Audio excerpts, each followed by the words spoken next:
You got a bit of Cockney accent there. Fitz is a bit of Cockney.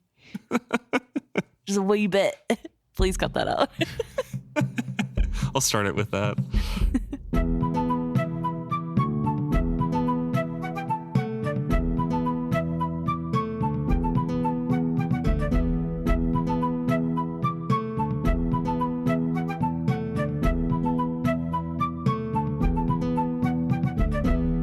Welcome back to another episode of Is Fitz Happy? I'm Luke. And I'm Emma. This week we're discussing Chapter 16, Claws. Ain't no laws when you're reading drinking? about claws. Okay, well. Or drinking.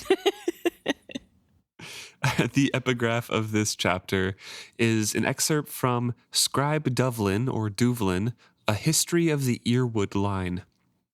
And it talks about how after the Red Ship War kind of devastated the coastal duchies and a lot of those old noble families, and those families were losing wealth, a lot of the minor nobles that did find, prosperous avenues of commerce and things like that found themselves in vogue, I guess, but like more in want for marriage.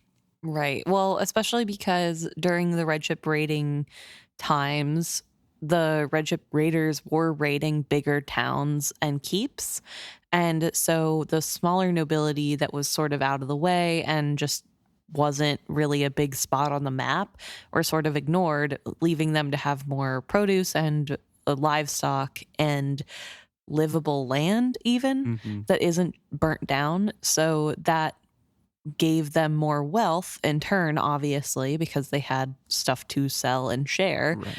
And that is how we got the current Lady Bresinga, because her family was the Earwood family who had land that was sort of hidden between two bigger places that were hit really hard by the raiders. And they had a sheltered valley, and they shared their harvest with the Bresingas and kind of had a friendship with that family for a while. And that kind of bore fruit with the widowed Lord Bresinga marrying Jaglia Earwood.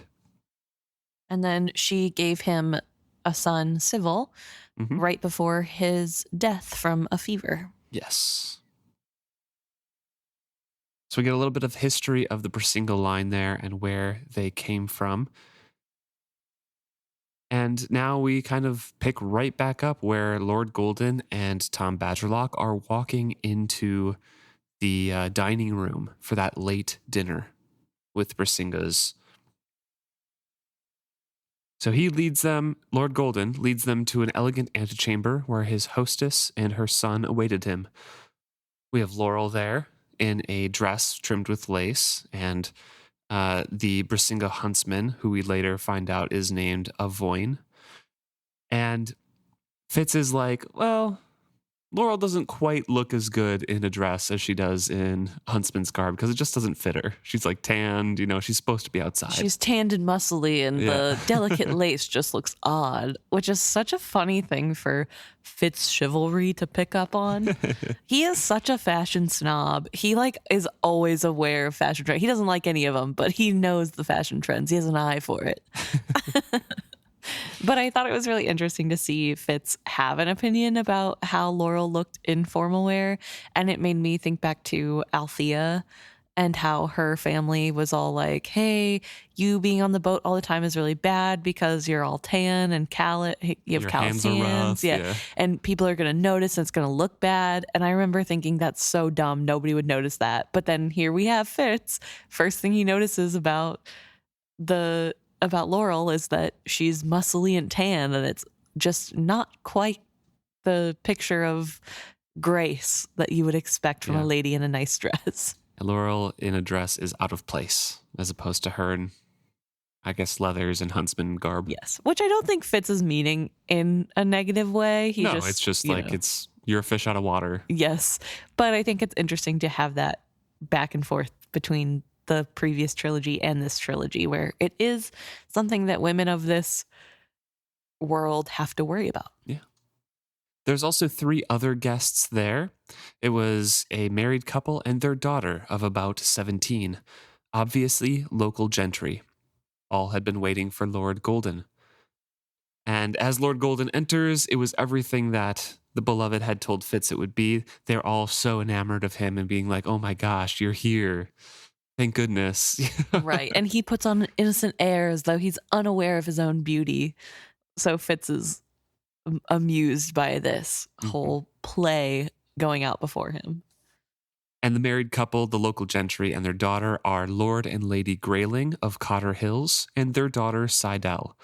And Sydel eventually does marry Civil. That is kind of the pairing that is in the later trilogies. Yes. Also, they are. Fitz seems to recall that the Cotter Hills is a tiny holding in the foothills of Pharaoh, which I think is important because, again, it's going back to the excerpt from the beginning of the Mhm. chapter that these more minor nobility are having a rise that wasn't there during Fitz's time in the Right. castle. So it is a little bit out of his depth because he didn't have to learn as much about those sort of lower tier nobility, and that could potentially hurt him, I think, is sort of the idea that there are things happening that have happened in the last 10 years that puts him a little bit off pace. Yeah, exactly. Sydel's cheeks grew pink and she appeared almost flustered at being included in Lord Golden's bow, and after that, the young gentlewoman's gaze appeared fixed on him. Her mother's eyes had wandered over to me and were frankly appraising me in a way that should have made her blush. I glanced away only to find Laurel looking at me with a bemused smile, as if she had forgotten she knew me. I could almost feel Lord Golden's radiant satisfaction in how he had turned their heads. And then it goes back to how Lord Golden kind of enters into the dining room. But I thought that was really funny of it should make her blush the way that she's looking at me. Yes, she is being really forward. Especially for a married woman with her husband right Yes. there. But Fitz knows that he has a role to play, so he's sort of staying back. Everybody goes forward in a specific procession, and he's at the end of that. And then after they all take their seats, he steps behind Lord Golden's chair, which denotes him as both a servant man and a bodyguard. Right. And Lady Bresinga glances at him questioningly, but doesn't speak out against it or anything because Lord Golden's, a foreign noble, maybe different customs, but also very much higher in status than Lady Bresinga, so I'm not going to question Lord Golden at all. And young Civil simply gave him a questioning glance and then had a small aside to Sydel, and then they moved on from it. And then Fitz was pretty much largely ignored the rest of the evening. Right. He's back to being invisible because he is a servant at the end of the day in this role. And so there's sort of the niceness, I guess, of being able to observe everyone without people paying attention to you. Right. Because that's your job, is to keep your master safe. And so it is a really good spot for him to be able to find out more about the Bresingas and just everybody here and what's going on, I guess. Yeah. Kind of the whole vibe of everything. And Fitz is describing himself as very uncomfortable pretty much the whole evening. He has to stand still. He's trying not to fidget at all. He has been in the saddle all day. He is extremely tired, and he has to watch this multi-course feast being eaten before his eyes when he has not eaten himself. So he is trying to stay focused on what they're saying, trying to stay focused on being invisible, but also just being extremely uncomfortable during the whole thing because it's largely boring. They're mainly just talking about hunting and birds. Right. And to Fitz's credit, he is doing a good job of standing still despite being so tired, but it is sort of an exercise of wills, as it were. Right. Because he is so hungry and tired. But he's doing it. He's sitting there and listening and realizing that the fool is being really adept at getting out information in a really natural way. And not only is he getting the information, but this Lord Golden character is an amazingly avid and personable listener. Like, he's drawing more out of people just by who he is. And Fitz and is asking the right questions. exactly. And Fitz is sort of in awe of how well the fool is doing in all of this. Yeah, because again, Fitz is like, oh no, I know beloved. He's awkward and people hate him. Yeah, basically. So he's like, wow, Lord Golden's great. But he quickly figures out that Lord and Lady Grayling, along with their daughter, were invited mainly because they were avid hunters with cats as well. So they start to learn all about that topic and why they hunt with cats. Fitz kind of relates that they're soon bogged down with, what breed of cat that these families prefer. The Bresingas like the local uh, Elderlings, while the Lord Grayling vociferously offered heavy wagers that his groupards would take the day regardless of whether they sought birds or hares. So Lord Golden is prying into all of this, trying to get all of the information out of this, while they are happy to supply all of their knowledge about cat and cats hunting. Yeah, I think it's a really good play on Lord Golden's part because this is obviously something that everyone at the table is very interested in. They're all cat hunters, as it were, and they sort of are really happy. It's like anyone. They're happy to talk about their Yeah, hobby, their exactly. favorite hobby, and they know a lot. And there's somebody who's come in who is from a different culture, doesn't know anything about it, and is interested in learning more. And so, of course, that's really flattering. And so they're sort of jumping over each other to brag about different things, but it is opening up information that they're probably not aware they're sharing because they're so eager to share more about cat hunting. Yeah. So we learn about these two different breeds. The Elderlings are from the Gaelton area, and that's what the Bresingas kind of prefer, but they have both, the Groupards and the Elderlings. They have 22 cats total in their stables, and while Lord Grayling only has the Groupards, he has 6 of them, and the Bresingas are like, but that's fine, because he has the best breeding lines I've ever seen. He's Right. kind of like the first one that let them breed in captivity.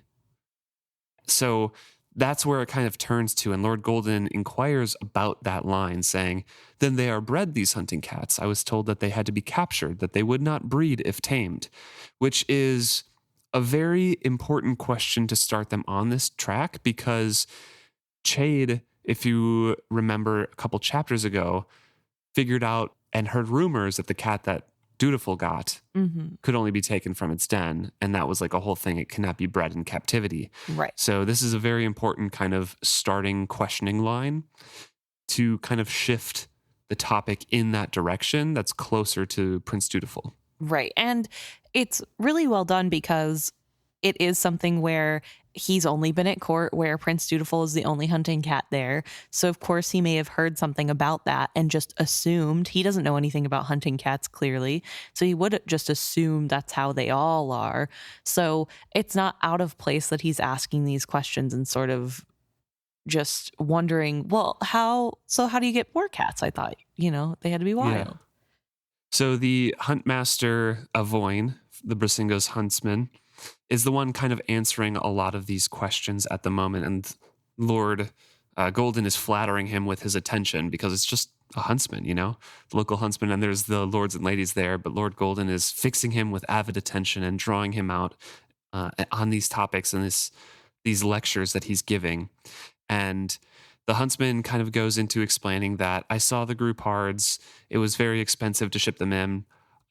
Me and my dad figured maybe we can capture some local and train them to hunt. So I'm the first one who kind of did that. Well, they didn't capture them local because they're not a local. His local breed, the Elderlings. Oh, sorry. Yes. Yes. Because they had to ship in the Groupards before is super expensive. Right. And he said, maybe I can train the local breed to do that. Right.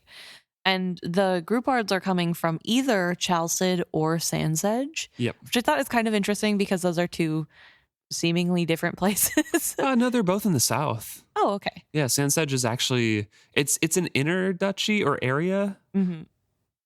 but it is kind of on it's not on the border, but it's near that border area. It's more south. Yeah.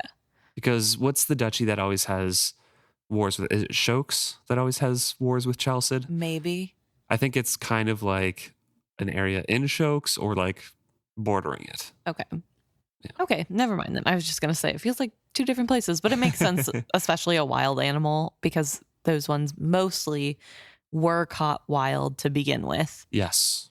Yeah. But they're coming all the way from there, and that's so expensive, especially in a place like the coastal duchies where money is tight recently. And so Avoyne says that, the local breed must be taken as adults and then schooled to hunt as companions. So they're getting kind of different, like group herds can be now bred in captivity, but they're usually taken young if they're from the wild. And now the Elinics, the local ones to Gaelton, are taken as adults. So Lord Golden's like, okay, that's awesome. How fascinating. I'd assumed there was but one breed. So let me see. I was told that Prince Dutiful's hunting animal had to be taken from the den as a kitten. It must be a groupard then. Avoyne exchanged a glance with his mistress, almost as if he asked permission before he spoke. Ah, well, the prince's cat is neither Elinics nor groupard, Lord Golden. It is a rarer creature than either of those. Most know it as the mist cat. It ranges much higher into the mountains than our cats do and is known for hunting amidst the branches of the trees as well as on the ground. Avoyne had dropped into the lecturing tone of the expert. Once he had begun to share his expertise, he would continue until his listeners' eyes glazed over.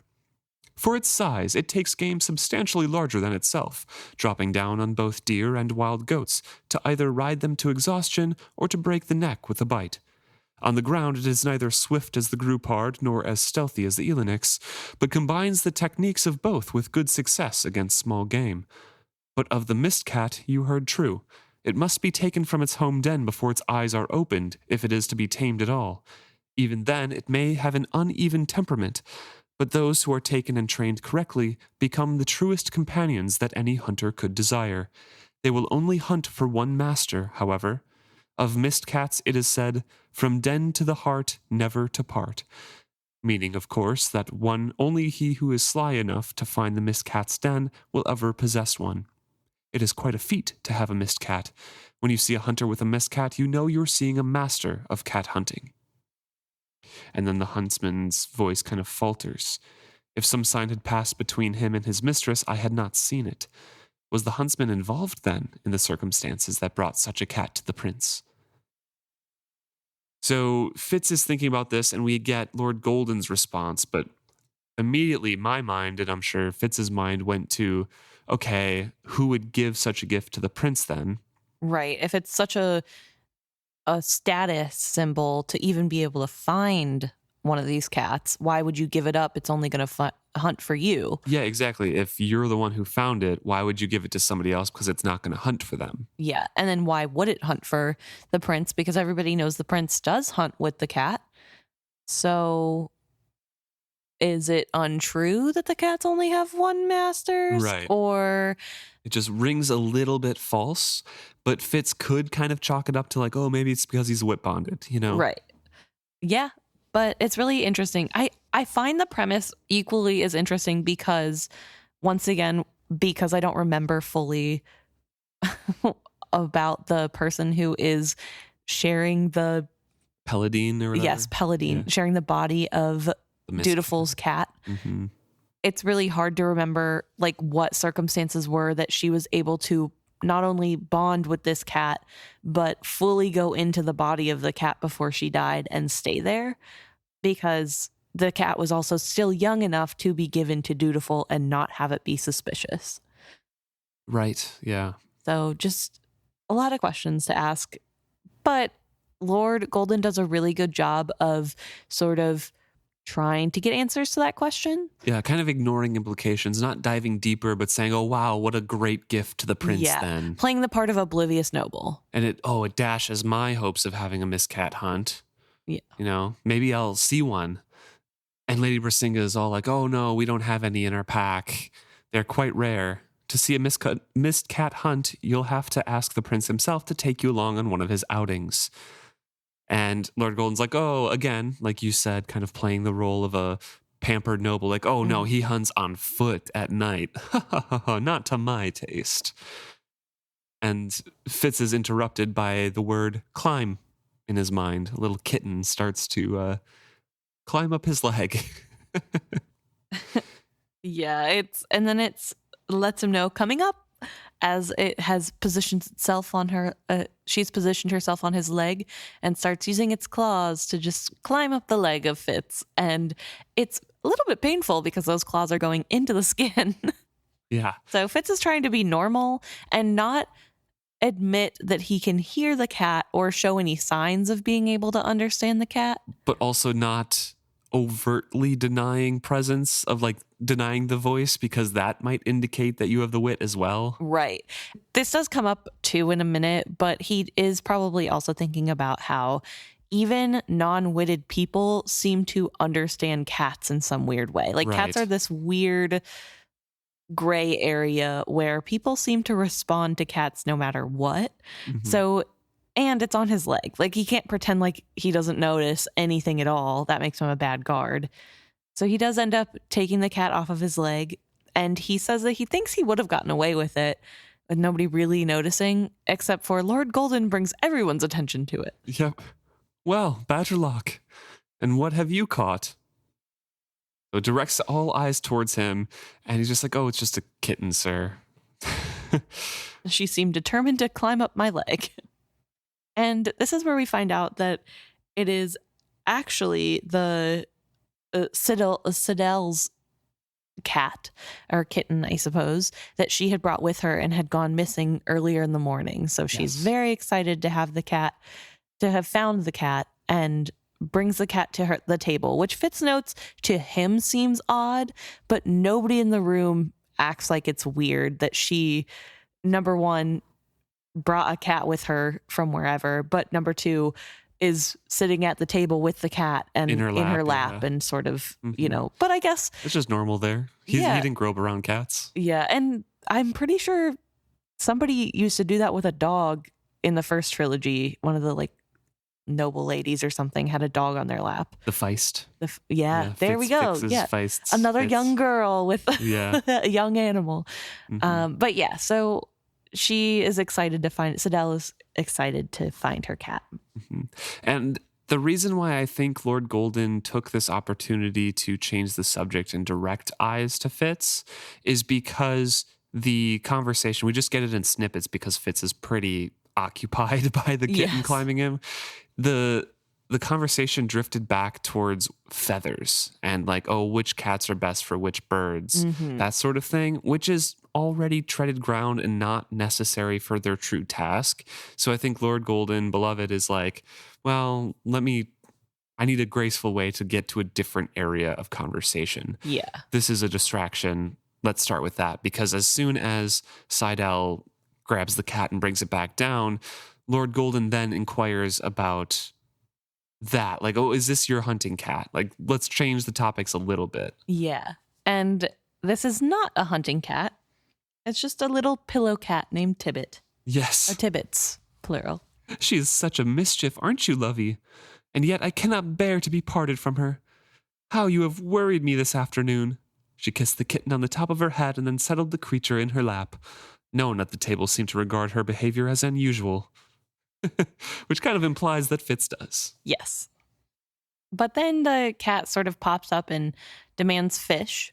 Yep. And a few moments later, Civil obliges. Yes. And Yeah. this is where you were talking about Yeah. how cats just seem to get their point across, because he's like, well, that doesn't mean anything. Right. He is still suspicious and Yes. doesn't think that it excludes that possibility, but he's not willing to have that be the thing that pushes him in the direction of like, oh, obviously Civil is witted. Right. It's yeah. just like, well, I don't know. It's a cat. You might feed a cat. Who knows?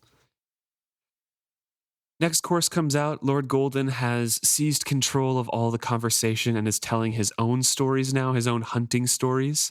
And Fitz says they're either fabulous concoctions or his life in the last 10 years is vastly different than Fitz had imagined it. When he spoke of spearing sea mammals from a skin boat drawn by harnessed dolphins, even Sydel looked slightly incredulous. But as is ever the case, if a story is well told, the listeners will stay with it to the end. And so they did this time. Lord Golden finished his recital with a flourish and a wicked gleam in his eye that suggested that if he were embellishing his adventure, he would never admit it. And then they call for brandy. Yes. Do you think he is embellishing? Yes. Yes, I do. I don't know. I feel like I wouldn't put it past somewhere in the last 10 years for Beloved to have had some sort of random adventure with a dolphin pulled boat. I mean, I think the spearing sea mammals is the boat that he went on with Althea, right? He didn't go on that boat. Oh, that's right. Brashen was there. Yeah, Brashen was there. Maybe just taking that story then. Could be. And embellishing it. Could be, I mean, it could be a story that Jack told. Could be. We don't really know what Jack I don't think the dolphin pulled skin boat is a thing. I mean, okay, true. But hear me out. He's from a completely different part of the world. It didn't even necessarily have to have happened in the last 10 years. Sure. He could have been on a boat like that, or it could be something that one of his fathers told him a story, or his mother. You're so funny because like the cursed shore has to have a reason and it can't be a magical area.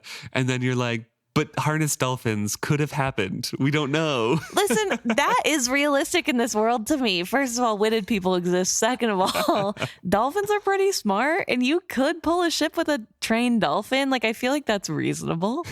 I don't know. It just doesn't feel that weird. That's not magic involved. You know what I mean? Like, to me, there are dragons in this world. That's not that weird that there could potentially be dolphins pulling a ship. Well, it's not that weird that the cursed shore can just make you crazy. No, see, because then the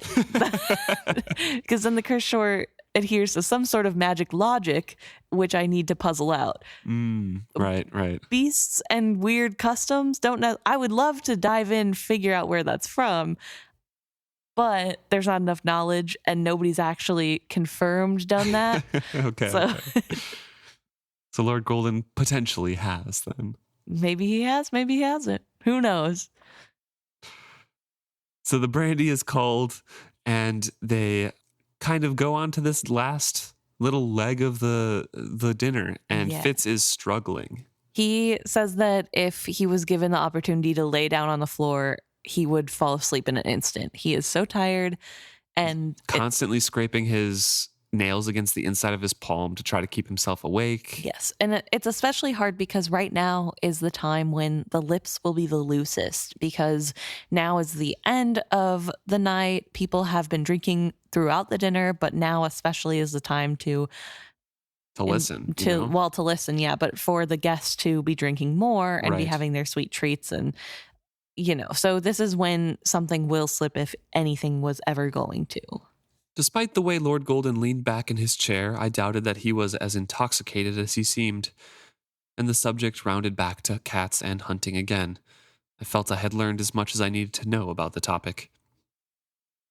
The kitten had managed, after 6 thwarted efforts, to gain the top of the table. She had curled up and briefly napped, but now was wending her way amongst the bottles and glasses, threatening to topple them as she rubbed against each. Mine. And mine. This is mine too. And mine.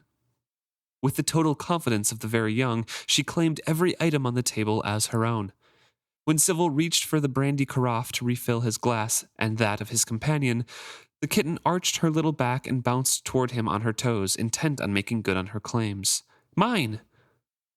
No, mine, he told her affably, and fended her off with the back of his wrist. Sydel laughed at the exchange. A slow excitement uncoiled within me, but I kept my dulled stare apparently fixed on my master's shoulder. Witted, both of them, I was sure of it now, and as it tended to be inherited in families... So, who did catch the mist cat for the prince's gift? Lord Golden suddenly asked. The question almost followed from the conversation, yet it was pointed enough to turn all heads at the table. Lord Golden gave a small hiccup that bordered on being a discreet belch. It was enough of a distraction to combine with his slightly goggled stare to take the edge from his query. I'll wager it was you, huntsman. His graceful hands made his words a compliment to Avoyne. No, not I. Avoyne shook his head, but oddly volunteered no more information. Lord Golden leaned back, tapping his forefinger on his lips as if it were a guessing game. He rolled his gaze about the table, then chortled sagely and pointed at Sybil. Then it was you, young man, for I heard it was you who carried the cat up to Prince Dutiful to present him. The boy's eyes flickered once to his mother's before he gravely shook his head. Not I, Lord Golden, he demurred. And again, that unusual silence of information withheld followed his words. A united front, I decided. The question would not be answered. So we have a couple things going on in this scene here. One, Fitz gets his confirmation that Sydel and Civil are both witted, and from that following line of logic, his mother must be witted as well, which was his suspicion to begin with. Right. And possibly Lord and Lady Grayling. At least one of them. Yes. So, yeah, so there's definitely something happening here. And then on top of that, there's a suspiciousness of nobody really owning up to how the cat came to be, who Right. captured it, how it got to Prince Dutiful. Yes, it was from them, but But it was originally from the Piebalds, so they can't exactly. really. So they can't, and they're not. It's interesting to me that they're not willing to lie and say that they found it, but they're also just going to make it more suspicious by not saying anything at all. Because if it wasn't the huntsman and it wasn't Civil, was it Lady Bresinga then? Like, not to be rude, but I don't see that that's a real possibility. She has to, her husband's dead. She has to take care of her entire castle. I doubt Right. she's hunting for kittens for a gift for the prince herself. So it's just really interesting to me that while they're not willing to lie, they are willing to look a little suspicious to get away from lying. Yeah. Yeah. And I guess we do know as rereaders that they are sort of being held hostage in the situation. Yes. This isn't necessarily their plan that they want to work on. No, they are being blackmailed and then later on held prisoner at Gaelton, and Lady Bresinga is assaulted Yeah. and kills herself.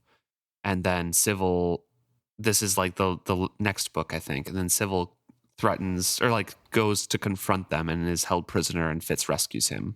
Like there's a whole thing where the Bresingas are also victims in this situation. Yes. So it's interesting to me that they would risk so much, right? Because you can read this one of two ways. One, that they are being silent and complicit and sort of just going along with whatever. Or two, they're taking the chance of pointing towards, hey, yeah, something is weird here. Look into Right. it. Yeah. And this is the best they can do. This is the biggest act of rebellion they have, is just by not lying. And then what are the piebalds going to say? You should have lied. Well, you didn't tell us who we were supposed to say. You know, it's really easy to get away with, but it is a little act of defiance in a way. Yeah, and it's something that Fitz and Lord Golden and Laurel don't know is an act of defiance, or could be potentially an act of defiance, Right. because they're assuming that Lady Bresinga and I guess little Lord Civil Yes. are behind in some way. Yeah, So they're not looking for another operative in the shadows. exactly. So there's a united front. No one's answering that question, and Lord Golden is becoming increasingly more drunk. Seemingly increasingly more drunk. Yes. Lolling his head against the back of his chair, taking long, noisy breath and sighing it out. It's like, oh, that's a fine gift. Love to have one myself, from all I've heard, but hearing's no substitute for seeing. Believe I will ask Prince Dutiful to allow me to accompany him some night. He sighed again and let his head wag to one side. If he ever comes back from his meditation retreat. Not natural, if you ask me, for a boy that age to spend so much time alone. Not natural at all. Lord Golden's enunciation was giving way rapidly. Lady Bresinga's diction is quite clear when she asks, oh, so he's gone away for another meditation retreat. And Lord Golden's like, yes, he has, quite some time now. And it's not natural. But he also is kind of bringing around a lot more controversial topics Yeah. to see how they react. He's really using this sort of drunkenness to his advantage by using the segue. They weren't giving way to the questions he was asking before, so now he's trying to steer in a new direction to see how they react. And what he tells them is that the prince has been away for a long time now, supposedly on a meditation retreat. And I guess he has a lot to think about because he does have the betrothal to an out islander coming up. Right. And A lot for a young man to handle. I mean, how would you take it, young sir? How would you like to be betrothed to a woman you've never met? Well, she isn't even a woman yet, if rumors are true. More like a girl on the cusp. She's what, 11? So young. Terribly young, don't you think? And I don't understand the advantages of the match. That I do not. And it's just verging on criticism of the Queen's decision. I would argue it is a criticism, but it's walking the line enough to where you could play dumb, be like, oh, I was just a little too drunk. I didn't mean it like that. Because he's pouring himself more brandy and he's obviously too drunk now. Yeah. And it's sort of opening that door for the people around the table to agree or disagree. And nobody really does a whole lot of either. They start asking him questions, which I don't understand what the purpose is of pretending like, well, okay, let me rephrase. They know the prince is gone. And obviously they can't let anybody know that they know. However, it's not weird for the prince to go on retreats. So it seems weird that Lady Bresinga keeps up on this point of like, oh, he's gone for how long? Why would he be away? And it's kind of natural questions, right? Oh, so the young prince is retired from the public eye again. Like it seems to me like that's a natural question, right? Like if this is the first you heard of it, you're like, oh, he's gone again. Okay, just news from the court, I guess. I don't know. Well, they're not that far away that they wouldn't have heard already. You would think it's been a week, maybe 2. Yeah, but if you hear rumors and then it comes directly from another noble person, sure, it's like a little bit different, but like from rumors from your serving people who heard it from the wagoners, Right. But either way, people are a little uncomfortable, not really wanting to continue down this path. So the huntsman, Avion, unfortunately, tries unsuccessfully to turn away from this by saying the prince often retreats to meditate then, which that part's also weird to me, but I guess he's the huntsman. Yeah, he's not a court person. He doesn't necessarily have to know. His special interest is cats, and that's it. Yeah. But the Lord Golden confirms it's the mountain way. Or so I am told. What do I know? Only that it's not the Jamalian way.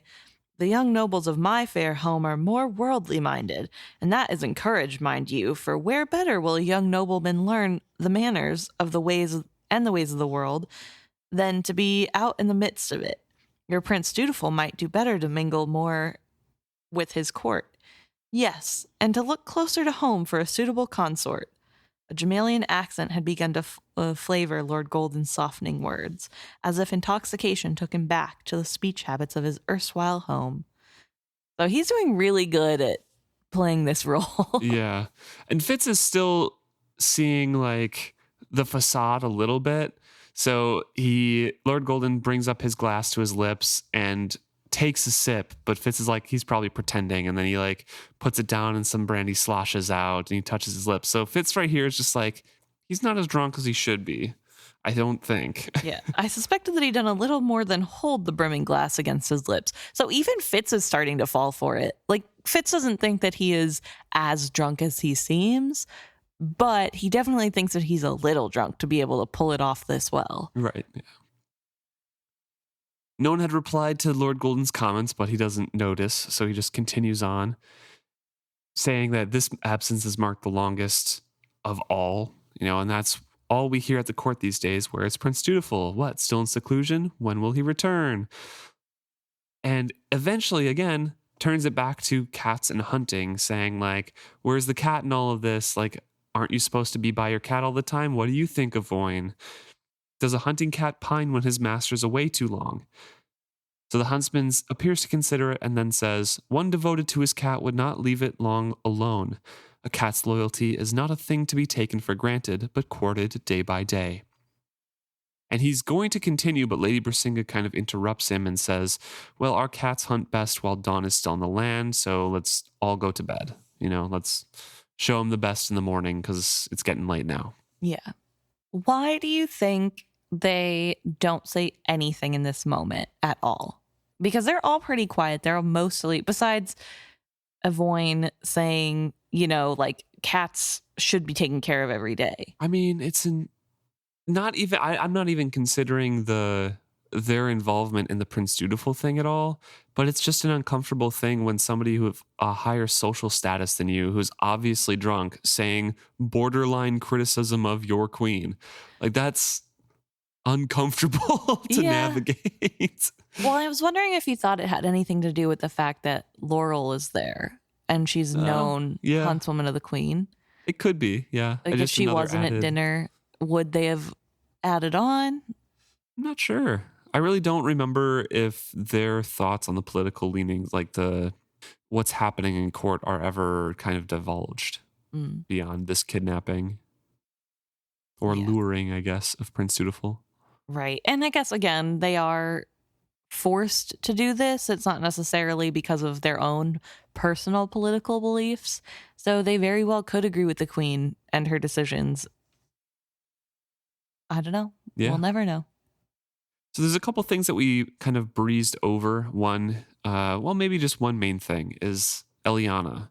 This is kind of the first that we hear of how young this girl from the Out Islands is that Dutiful is supposed to be marrying. Yes. We hear that she is 11. And I know we find out later that she's actually, I think, 12, because they don't start counting until a year has passed, and then she's almost 13 or something. Yeah, I was going to say, I thought she was 13. I think she's 13 when they marry, 13 or 14 or something like that. Yeah. But yeah, they do the same thing. I think is it Korea? Yeah, I think Korean culture is to wait until after the first year to start counting how old you are. Yeah, we could be incorrect in that, but it's some sort of culture does that. Yeah. But yeah, I think the Out Islanders say because, you might not last a year. If you survive a year, then we can start counting. Yeah. So technically, she's a year older than whatever number they give. Yeah. And Dutiful is 14, 15, something like that. Yeah, so they're only a few years apart. They're not. Yeah. I don't know. Still weird. It's not great, but they're both children. Yeah. And they're both around the same age group. I feel like it's a lot less weird than, say, I don't know, Malta and Rain. But I will bring that back up again. Don't worry. Sounds like you just did, but we'll leave that as it is. The other thing I wanted to touch on in this chapter that's kind of been a common thread through it of the lore that we're learning about cat hunting is the loyalty of cats. And that's something that really comes up later in this book as well, where the cat that Dutiful has is loyal to Dutiful, is Dutiful's partner, and eventually says, no, you have to kill me to save Dutiful because I don't want, that other Paladin occupying Dutiful's body. You have to end me to Fitz.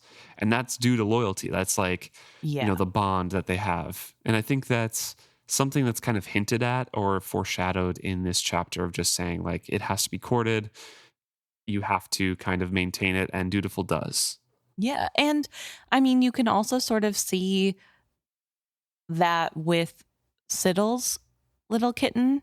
Like, she didn't want to be apart at all from that cat. She wanted to keep it with her even when traveling, and is letting it sit on her lap during dinner. Like, it's clear that, especially with the people who like cats in this world, gaining their trust is very important. And I think it's really interesting to make cats a loyal creature because we know that, like, that's more of a trope for dogs. That dogs are usually seen as the loyal animal.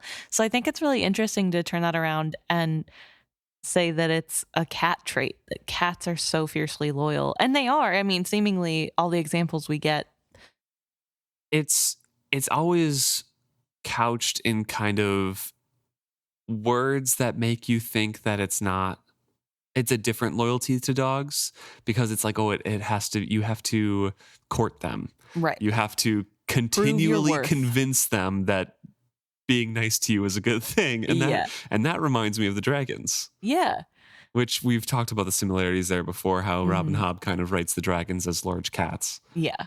Just like you have to continually prove, like you said, their worth Right. or your Whereas, worth to them. yeah, whereas especially I guess with Night Eyes, it seems that on the canine front, you just have to work your way into pack. And then once you're in the pack, it doesn't matter if you're providing or not, you're part of pack and we'll Yeah. take care of you. Yeah. And so, yeah, really interesting. So Lady Bresinga dismisses everybody, says, "Okay, let's go to bed so we can get up early."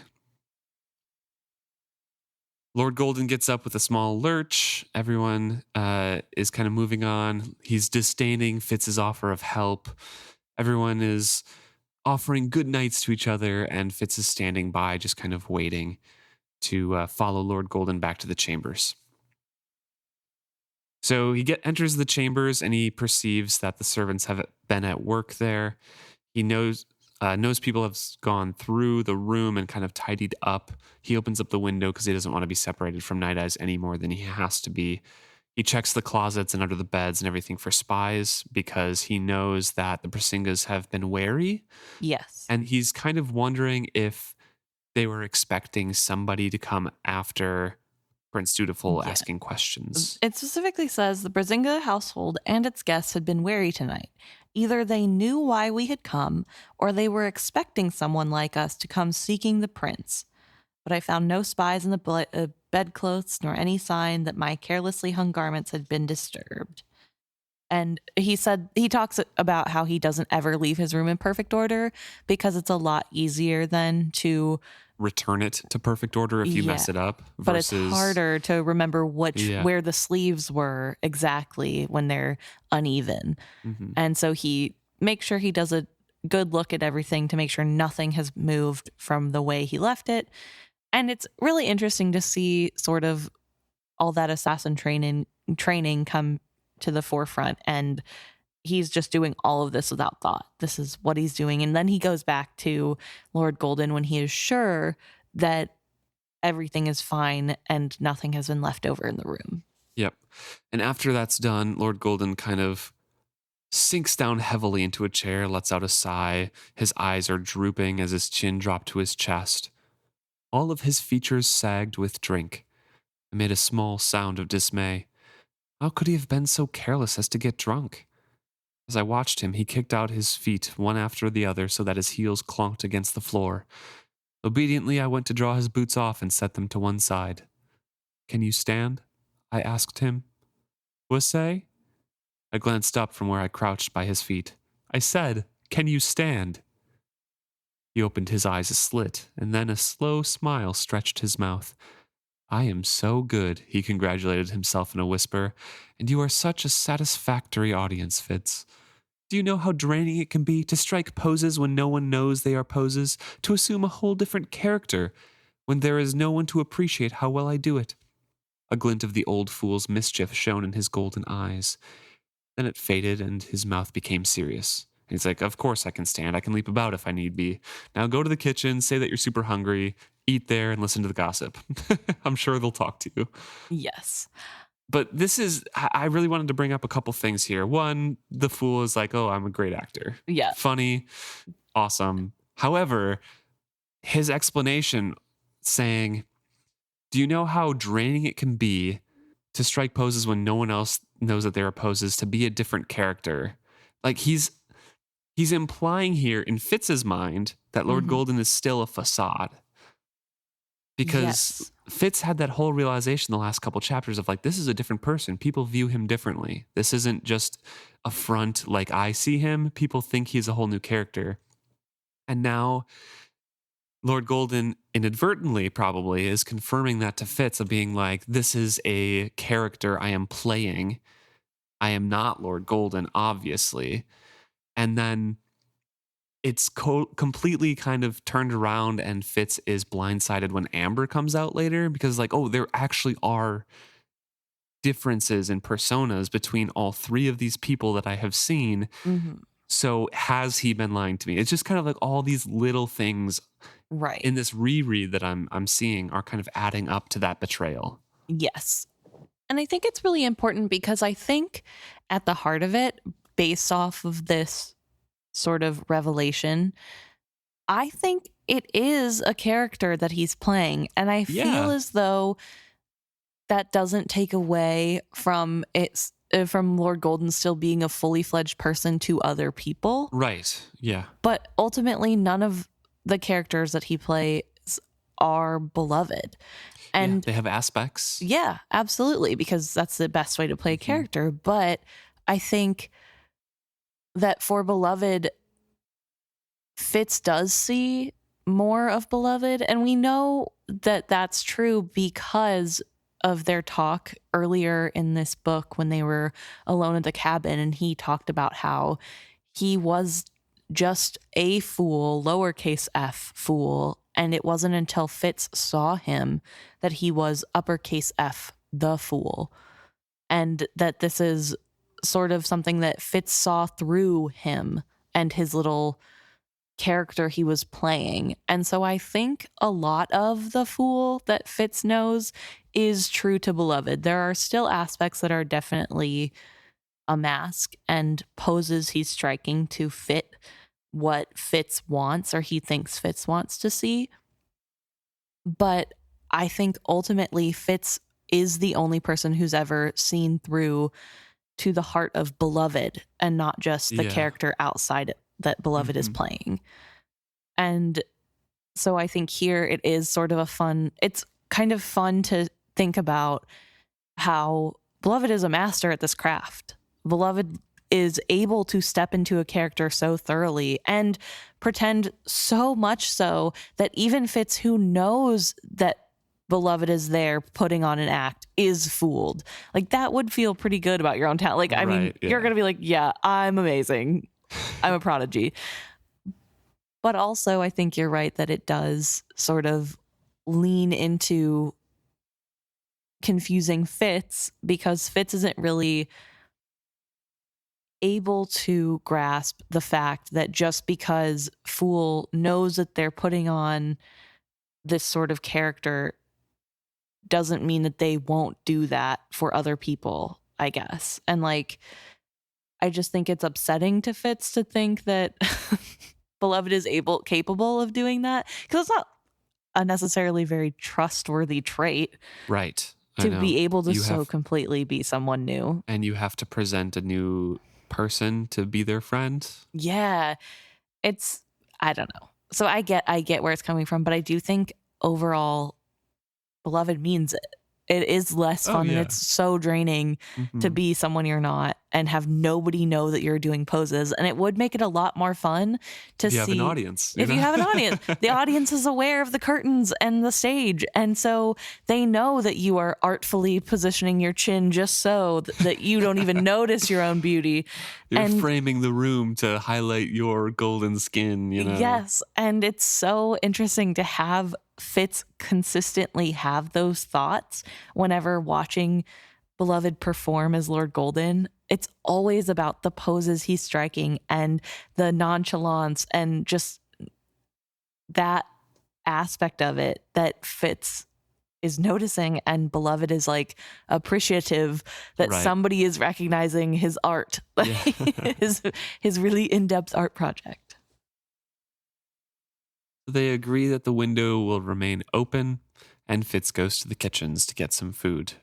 Kind of peeks his head in, and it's full of kitchens because he says, even at Buckkeep versus here, servants are always going to be incredibly busy, morning to night, because the nobles will want to wake up early and have a meal as sumptuous as the night's previous meal ready to go and food for the ride. And they have to clean up. It's Yeah. not like Yeah. the dinner's over, so everything's done. They have to take all the food away from where they were eating, preserve what they can for leftovers, clean all the plates, get the new stuff ready. So it is just a endless, thankless job.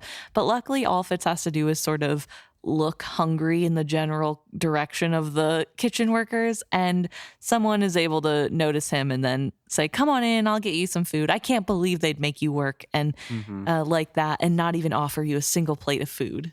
Yeah, this kitchen woman, Levin by name, was one of the people who was serving at the table as well. So noticed Fitz and recognized him. And is basically like talking about how Lord Golden shouldn't make you be a bodyguard here because why would you need a bodyguard in Gaelton? And they made you stand there and watch all this food all the time. You must be starved. Let's get you some leftovers. Yes. And there are a ton of leftovers, so don't even worry.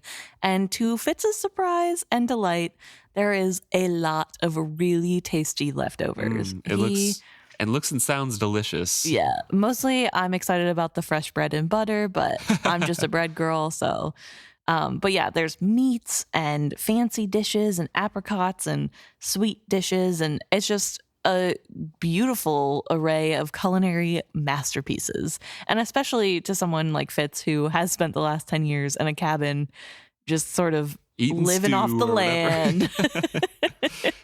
whatever. So he is like in heaven. This is great. And as he's eating, Ledvin is starting a new dough for the next morning. Making some puff pastry. Yes. Kind of described as buttering in between layers and folding it over. And she's like, oh, this makes it multiple layers and flaky. But it's a lot of work for something that they'll eat in a minute. Yes. And as avid watchers of the Great British Bake Off, we immediately knew, both of us, I think. Puff pastry. That's puff pastry for sure. Mm-hmm. So mostly Fitz is kind of just watching and listening as he eats, and a lot of the gossip is a kind of typical servant gossip, how they need to do so much work and that sort of stuff. Nothing really is going on. Until after Ledvin talks about the puff pastry she's making, he notices that behind her, a servant is setting up a little basket. Yes, the servant opens it, spreads a linen napkin to line it, and then began to place food in it. Fresh rolls, a small pot of butter, a dish with slices of meat in it, and some pickled apples. I watched him from the corner of my eye while nodding and replying to Ledvin's words. So he's watching this servant being like, this is weird. Don't pack a picnic in the middle of the night unless you're bringing it to someone who doesn't want to be seen, basically. Right. And I mean, to be fair, the first time I read this, I remember thinking, oh, it's for food tomorrow. But no, because he ends up leaving the kitchen with it. Yes, yeah. And Fitz is at the same time holding a conversation with Ledvin while trying to watch what is happening. Basically saying, I would have welcomed some time to myself. It is a shame that they don't appreciate everything that the servants do and made me stand around.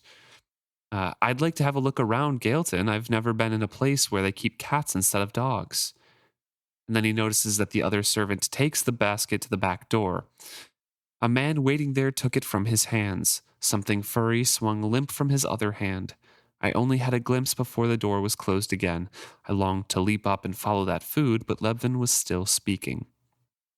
So now he learns that only in the past 10 years has it transitioned from a dog place to a cat place, because after the old master died, they let the hounds die out because the young son likes to hunt with cats, and before they only kept a couple cats for Lady Bresinga. Right. So it is more a recent change, but it's not one that the servants are unhappy with necessarily. No rats around, no yapping dogs underneath their feet, and the cats are just delightful. Yes, all the little kittens. Well, most of the cats are kept locked up most of the time in the little hunting enclosure. However, the ones that are out are usually kittens, and they're so cute. The conversation kind of dies out as Ledvin has to pound the dough a bit more, so obviously they're not going to talk very easily. And Fitz goes to that door that the servant was at, opens it up, doesn't see anybody, but Ledvin notices him going and says, oh, if you want the back houses, basically the bathrooms, it's out the other door and around the side. So Fitz has to kind of listen to her because it would be really suspicious if he just continued walking out that door. Exactly. And obviously it's a really good cover for why he even went out a door instead of going the other way. Mm-hmm. So he obediently goes out the other door, and a long look around showed me no other folk moving. I went around the side of the house, but another wing thwarted my view. The moonlight showed me rows of rabbit hutches between the house and the stable, so that had been what the man carried. A rabbit, its neck freshly wrung, the perfect light meal for a hunting cat. But there was no sign of the man, and I dared not reach out toward Night Eyes, nor be gone from the kitchen too long. I growled to myself in frustration, certain that the packed meal had been for the prince and his cat. I'd missed a chance. I returned to the warmth and light of the kitchen. It's quieter, only Lebvin remained beating the dough, and a morose man who tended a pot of simmering meat. Fitz kind of resumes his seat, finishes up his ale, and eventually the cat that has been in the kitchen kind of investigates him a little bit. Right. Well, part of the investigation of by the cat is that the cat says that he smells like the dog outside. Right. Yeah. And this worries Fitz a little bit, not because, he smells like dog, but because he's now wondering if every witted person in the castle will know he's witted as well because he smells like his dog. Right. Because that cat took a piece of meat off of Fitz's plate, and Lebvin is like, "Oh, you're spoiled as they come. Don't worry about him, mister." And then picks the cat up and moves him back towards the fire. And then the cat looks at Fitz and says, "Shouldn't feed the dogs at the table, woman." So yeah, it's hard not to imagine, oh, this could have happened at any point tonight. Right. Any of the cats could have spoken up and said, "There's a wolf." Right. And all then they need to do is say, this person smells like the wolf that was roaming. So it's not great. Also, the cat's name is Tups, which is really funny. But Fitz is also kind of curious about the depth of other wit bonds, because he knows that Rolf was disgusted by how interested Night Eyes was in human affairs. Yes. And he knows that not all wit bonds are as intimate as the one he shares with Night Eyes. So would the bonded cats even care? Right. So he's kind of in a state of worry of like, something could go wrong, but I might be overblowing this. Yeah. It is really hard to know because Fitz is such an outlier and he doesn't know what a normal relationship looks like. I mean, he knows that his isn't, but that doesn't mean he knows what the correct way to bond with an animal would do, what it acts like. And all animals bond for different reasons too, because he says maybe these cats only bond for the joy of the hunt. It's unlikely, but it's not impossible for a reason, Right. So who knows? But it is sort of, I think, something that should have worried him a little bit more, because these are hunting animals. Even if they're not dogs, they are hunting animals, and therefore they'll smell a wolf and note that there is a wolf nearby. So I don't know. I think there's, I don't know. I don't know what I'm trying to say. There was always a danger there, and it's interesting that this is the first time Fitz is really panicking about it. Right. So he says goodnight to Lebvin, leaves the kitchen, and goes back up to the room. The keep was quiet, and only a dim light shone from under the door. I set my hand to it, expecting to find it latched. It was not. Every nerve suddenly a jangle, I eased it silently open on the darkened room. Then I caught my breath and stood motionless. So Laurel is standing there in front of Lord Golden. They are very close together. She's wearing a long dark cloak over her nightgown, and he's wondering if he interrupted an embrace because their heads are bent together. And Lord Golden is also in his nightshirt, so he's also dressed for bed. Mm-hmm. Lord Golden glanced over Laurel's shoulder at me and then made a small motion for me to come in and shut the door. As Laurel turned to see me, her eyes seemed very large. "I thought you were asleep in your chamber," she said quietly. Was she disappointed? "I was down in the kitchen, eating," I explained to her. I expected her to reply to my words, but she merely looked at me. I felt a sudden desire to be elsewhere. "But I am extremely tired. I think I shall be going to my bed immediately. Good night." I turned toward my servants' rooms, but Lord Golden's voice halted me. "Tom, did you learn anything?" I shrugged. Small details of the servants' lives, nothing that seemed useful. I was still not certain of how freely I should speak before Laurel. Okay, we're going to pause here because I don't understand why he wouldn't talk about the basket. That doesn't have anything to do with wit. Right. That's not a clue that could lead to either him being accused of having wit or Dutiful being accused of having wit. And yet he doesn't offer up the fact, well, I did see a servant make a basket and bring a dead rabbit somewhere, but I wasn't able to follow them. It just seems odd. Like, Laurel's here for the same reason. Why aren't you trusting her at least with that? Yeah, I agree. It just feels like a really weird choice. Like, I get that he's feeling awkward because he thinks he's stepped in on a romantic moment, Yeah. but still, this is a mission first and foremost, and I think everybody in the room knows that. So you would think he'd be able to give actual information, but no. He does not. But Lord Golden says Laurel has found out something. Any woman would have been flattered by his golden focus as he invites Laurel to speak. Prince Dutiful has been here. Before I retired to sleep, I asked Avoyne to show me the stables and the cattery. I wanted to see how the animals were housed. His mist cat was there? I guessed incredulously. No, nothing that obvious. But the prince has always insisted on tending to the cat's needs himself. Dutiful has certain odd little habits, ways of folding things or hanging tack. He is very fussy about such things. There is an empty enclosure in the cattery. On the shelf by it were brushes and such, arranged just so. It was the prince's doing. I know it. I recalled the prince's chamber at Buckkeep and suspected she was right. And yet, do you think the prince would have let his precious cat be housed down there? In Buckkeep, the creature sleeps in his rooms. There is everything for a cat's comfort there. Things to claw, the herbs they fancy, fresh greens growing in a tub, toys for exercise, even live prey for their meals. The Bresingas keep hutch upon hutch of rabbits, so that their cats need never eat cold meat. The cats are truly pampered royalty. It seemed to me that my next question followed logically. Might the prince have stayed down in the stables to be closer to his cat? Perhaps the basket had not too long a journey to make. Laurel raised one brow at me. The prince stay in the cattery? He seemed to be very fond of the animal. I thought he might do that rather than be parted from it. I had nearly betrayed my conclusion that the prince was witted and would not be parted from his bond animal. And there was a small silence after that.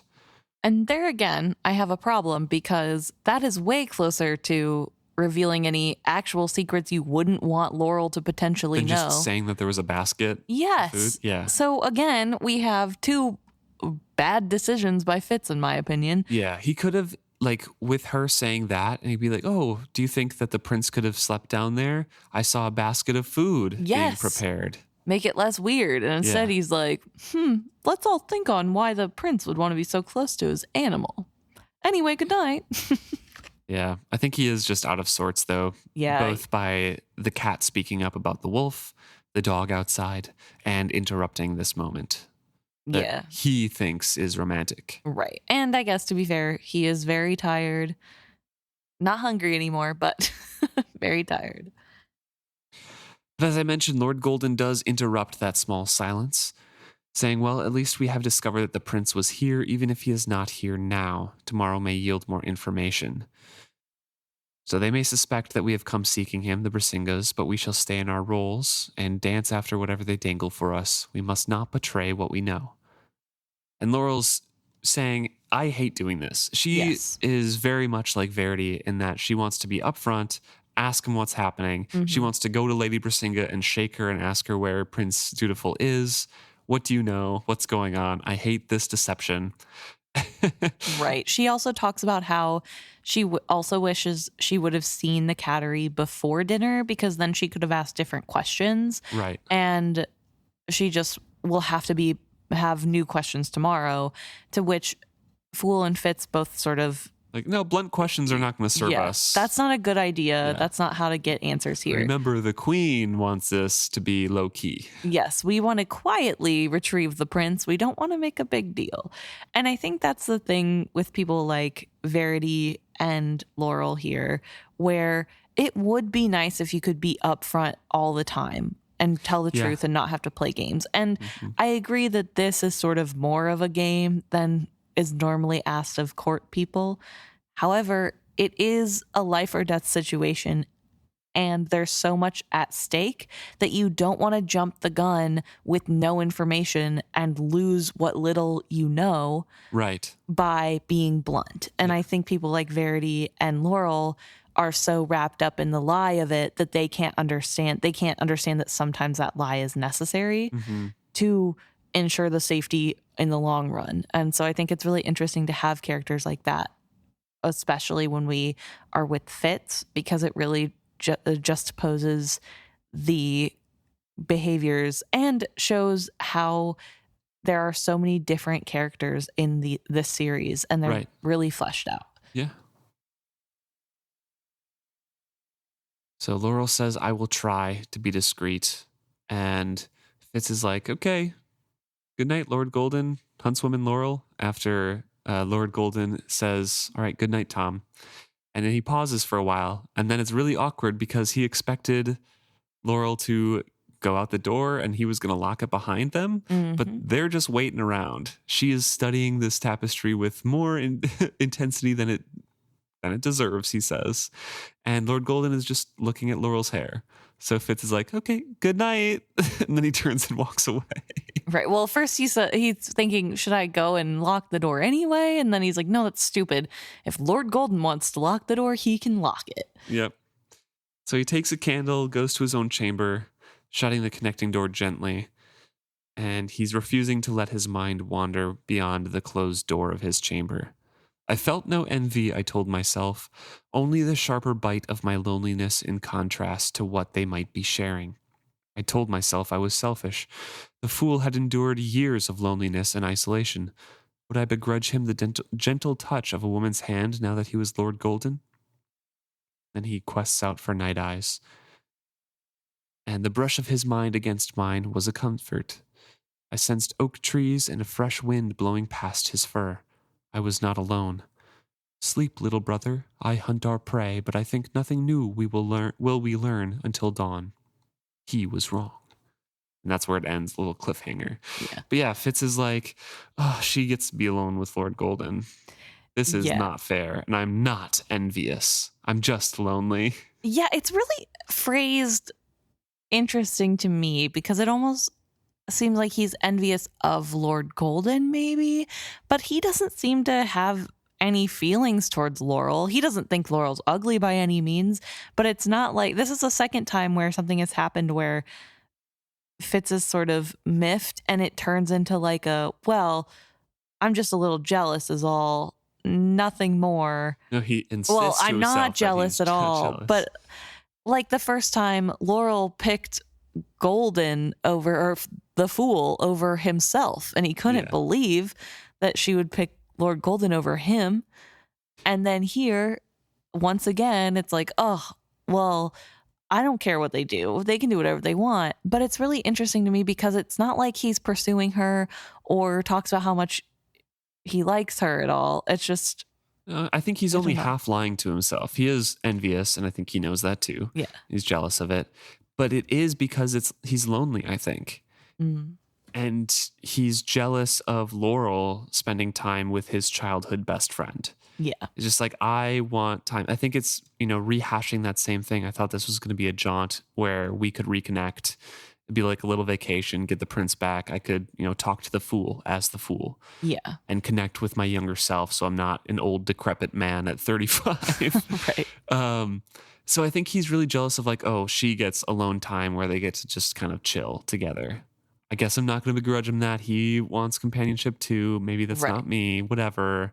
But, I just want to connect with someone. Yeah, I feel really bad for Fitz. He is so lonely.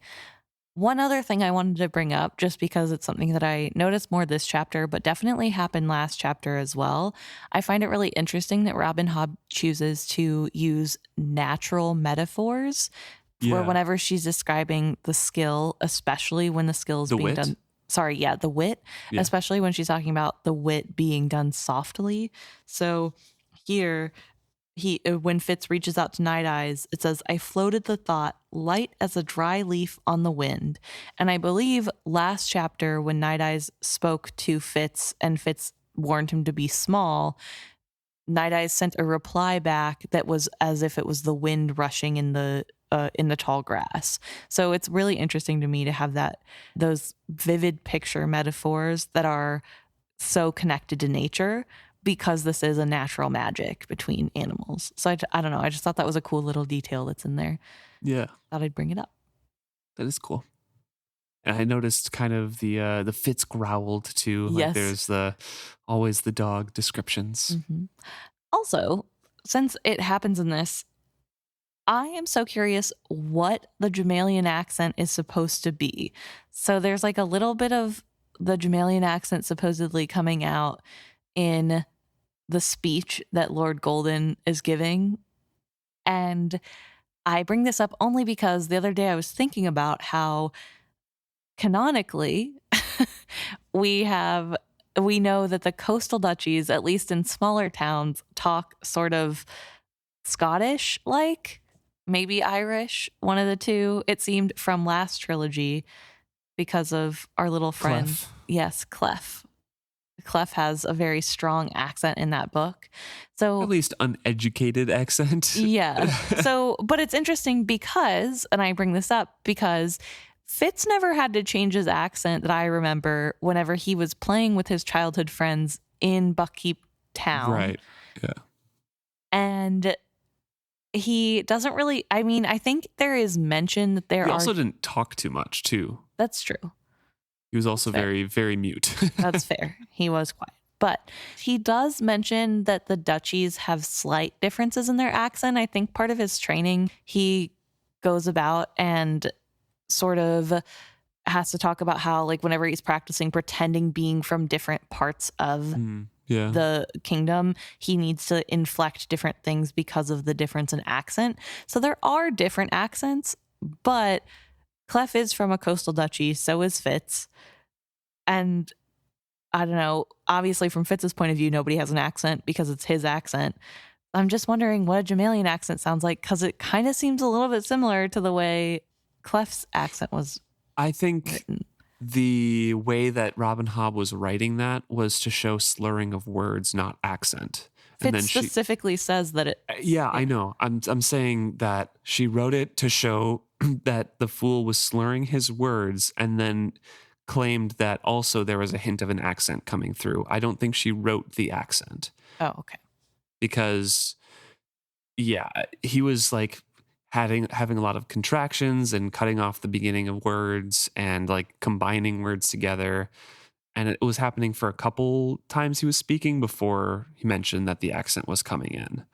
So I think that was really just Robin Hobb's kind of writing to show that he's getting drunk. Okay. That was my thought on it.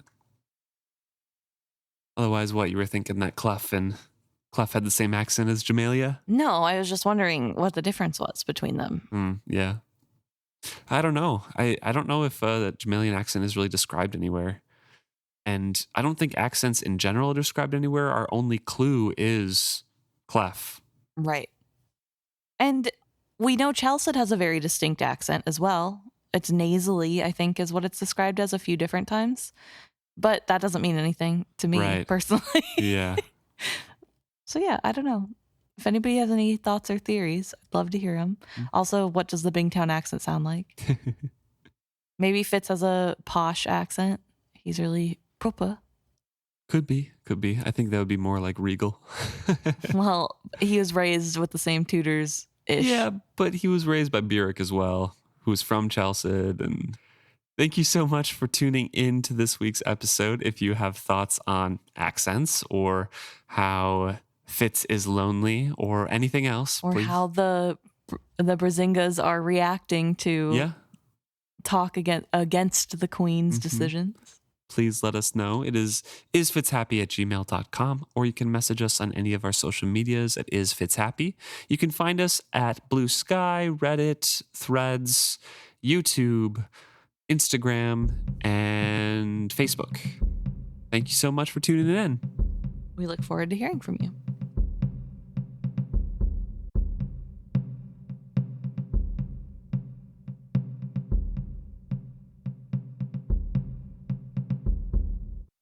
All right, time to get into the stuff that you guys have sent to us.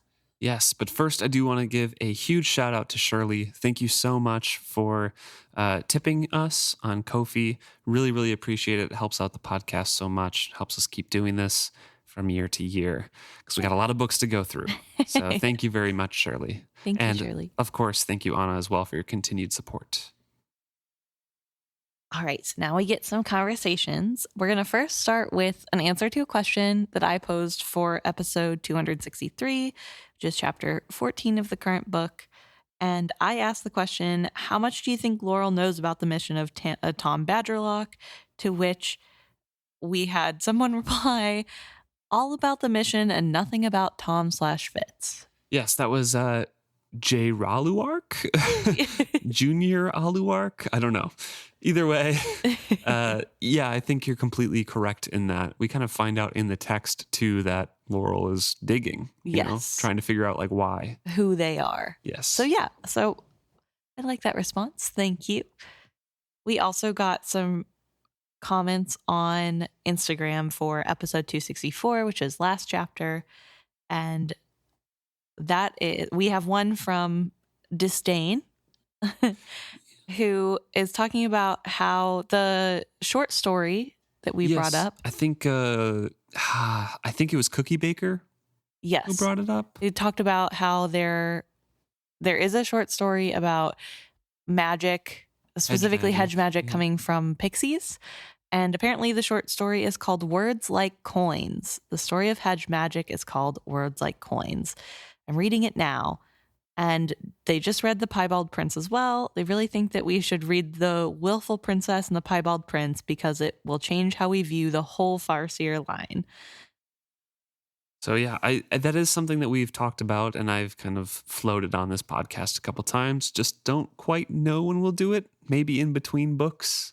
Yeah. In this, but for the foreseeable future, we're probably going to finish this book out without reading it.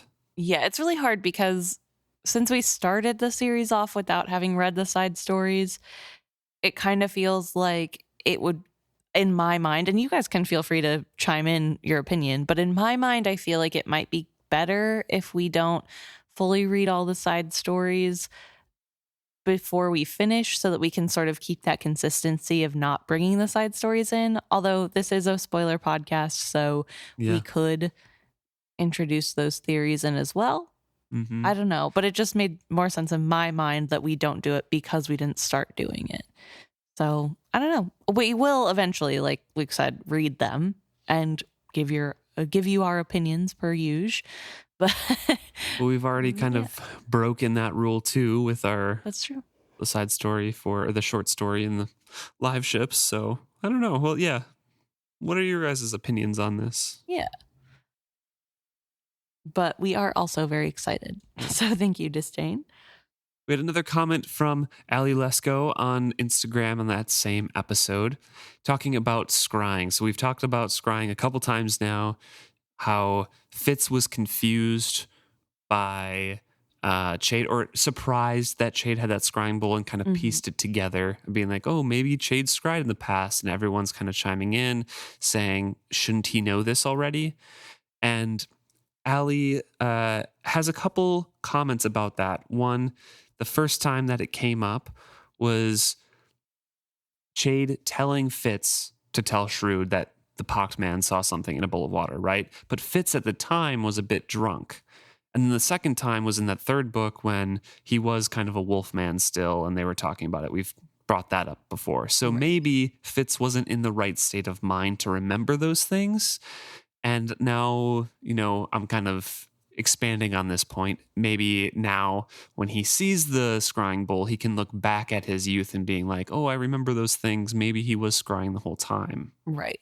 Which I think does answer our question from the end of last episode about the excerpt where he's telling Shrewd about seeing the pocked man scry as an explanation. Something that Chade told him to say. Yes, it is something that Chade told him to say. So it's not necessarily something he literally witnessed or knew to reference because Shrewd would get it. That was Chade. But it's really interesting to have all these little pieces. Isn't it fun? So it was such big, long series. There's all these little details that get misremembered. So thank you very much for that. Kind of pieces that part together nicely. We also had a message on Instagram from Gil. So, Gil, first of all, congratulations. You've caught up. Yes. Welcome. Now you have to wait week to week. But Gil wants to talk about hair a bit, which is a very interesting conversation because Fitz talks about the servant's shortcut, the warrior's tail, and Gil's pretty sure they mentioned like a page's haircut In previously. the first trilogy, yeah. Yeah. And is wondering if any of the other listeners out there or us know of another culture that has a lot of meaning behind hair and where maybe this inspiration could have come from.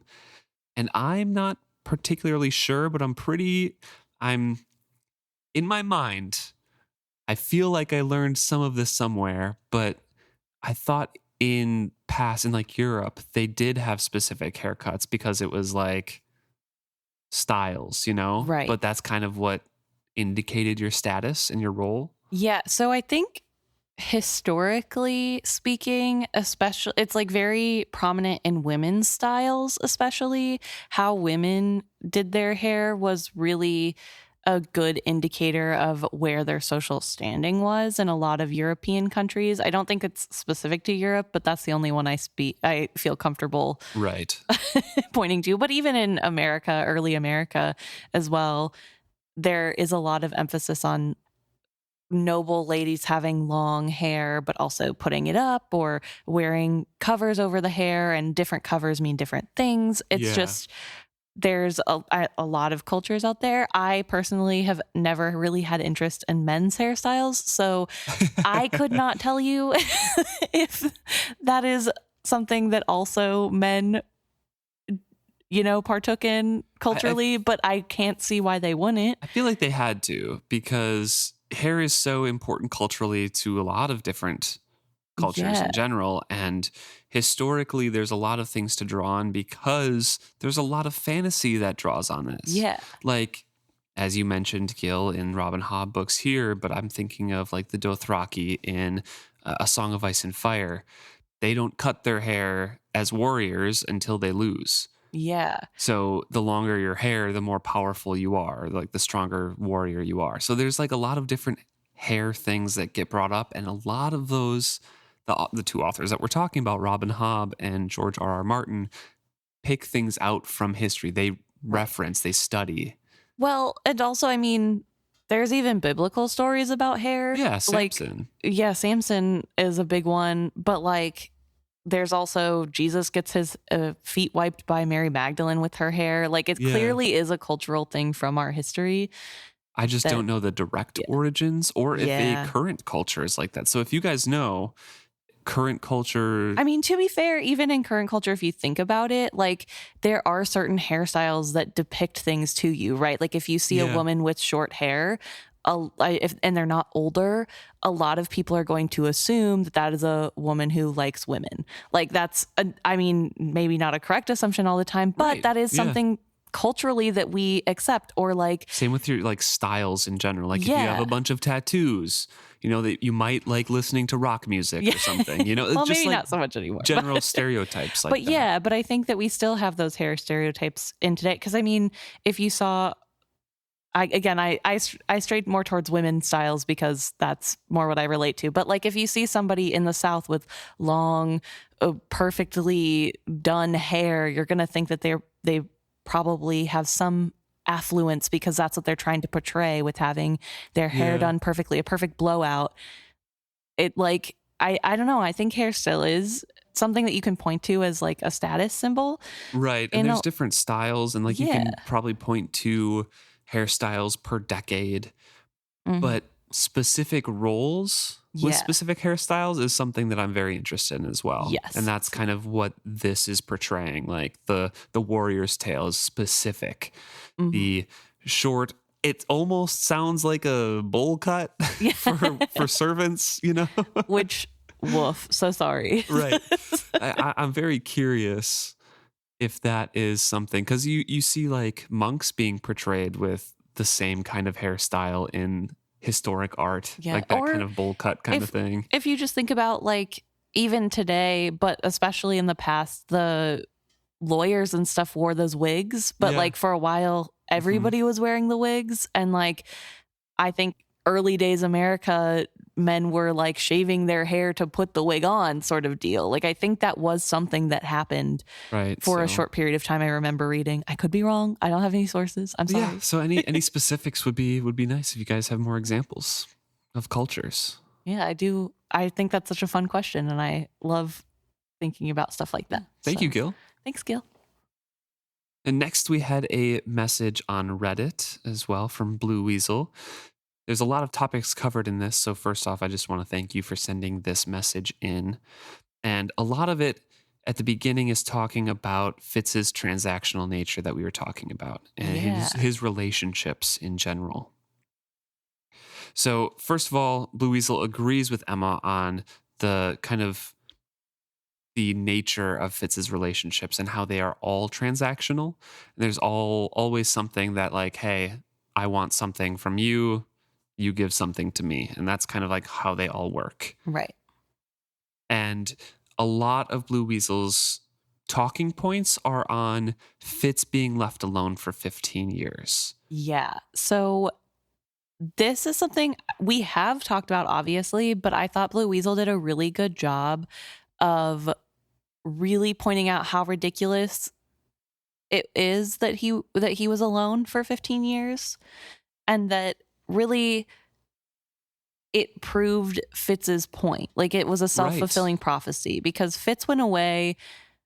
He went away because Fitz had to die. Like, Fitz Chivalry, the person / character, could not come back in any capacity. There's just no way that would work out well. You can't taint the current shaky administration without a true farseer on the throne by saying, oh, and the person you put to death and everyone saw die, who was witted, who is scary, spooky, old blood, is back from the dead. Like, you can't do that. It's just, it wouldn't be good. It wouldn't make people really trusting of the farseer line in general. Right. Yeah. But yeah, it's just, there's a lot of different ways it could go bad. So obviously he couldn't come back. And he did say he wanted to get away because he was tired of giving in that way.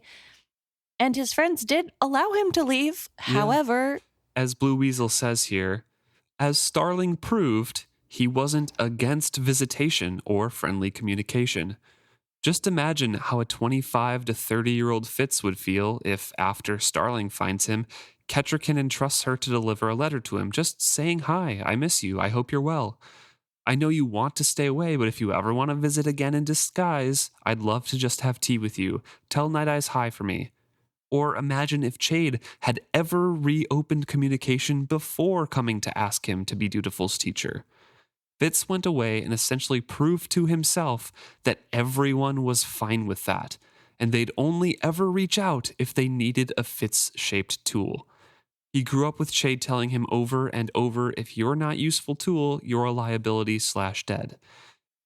And Blue Weasel goes on to say that Patience is pretty much the only one who never asked him of anything, basically wanted to be useful to him. Yeah. But you can't say to a mother, hey, I know you handled my dead body and cleaned me up, but surprise, I'm not back. Dead. Yeah. That's just... like, that's not Fitz, first of all, and that's extremely hard to do even if you weren't Fitz. Yeah.